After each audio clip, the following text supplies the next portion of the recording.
There's both biofilters being cleaned. This is a dual system. Remember, so my sand filtration system is being active right now, running water into the pond, up that way, out the waterfall. Small waterfall, nothing crazy. Drained maybe a third of the pond right now. Big water change because we're having big weather change here in Vegas. No more summer, it's now fall. So I can run the entire pond when I'm draining it. I don't have to shut anything off. There's water still being turned over. Not as much, but I still get a turnover rate. I could turn the air on if I wanted to. New water coming in. This is right here, the bottom of the system. So this is fresh water from the pond coming up, settling. Now, it's all done, but just to show you, that goes to my sewer line.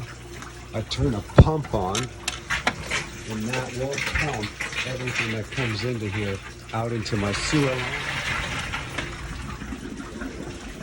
So the dirty water is going the same place where shit water is going, which is, I believe, how a pond should be ran.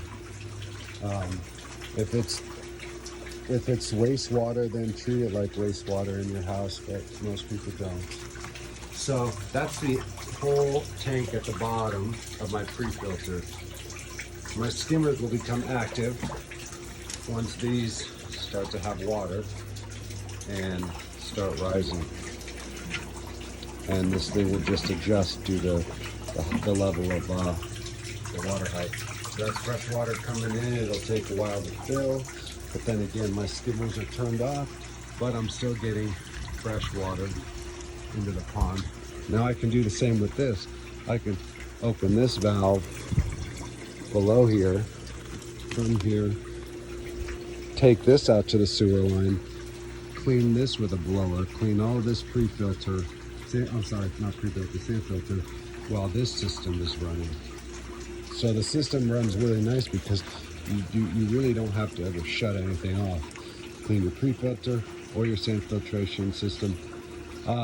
You can't do them both because again, it's only so big that the line goes into the sewer system. So you could do one after the other. I mean, I could blow the air. I could blow the pre-filter out now, and it would lower the water. But this is a pretty good water change. This will probably take me, I'd take 4 or 5 hours to get full again.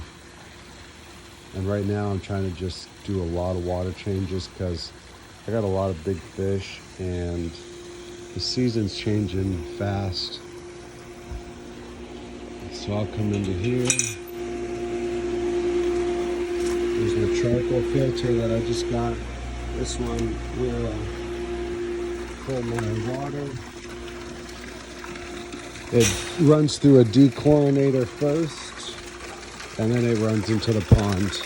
Doesn't run through the system, it just gets dechlorinized. And that's running like your normal standard water. This is the water that's coming up from the sand filtration system, and you can even see a real buildup of shit. It's been a while since I've cleaned, which I should. It takes forever. You gotta use a vacuum. You can't really scoop it. So yeah, so I'll let this run for hours. Wow. This system starts filling up again. Now it's really important to clean all that. I take a big brush and scrub all that and get rid of it. It's important to clean these edges of this stuff. Otherwise it might get stuck. And it doesn't bobble as well. So yeah, there's a quick description of how easy my system is just to clean that how much water I can drain and how easy it is to drain it and how easy and well made it's done and contained its own system. Pop that lever, put on a pump, pumps it to the sewer, turn on a valve, but it's not bringing in very many water gallons per hour. So again, that's why it's kind of a waiting game. Skim will just stay turned off until they reach the height of water. Otherwise, it's just pulling in air. But yeah, it's pretty much go on with the rest of my day and just watch this thing get filled.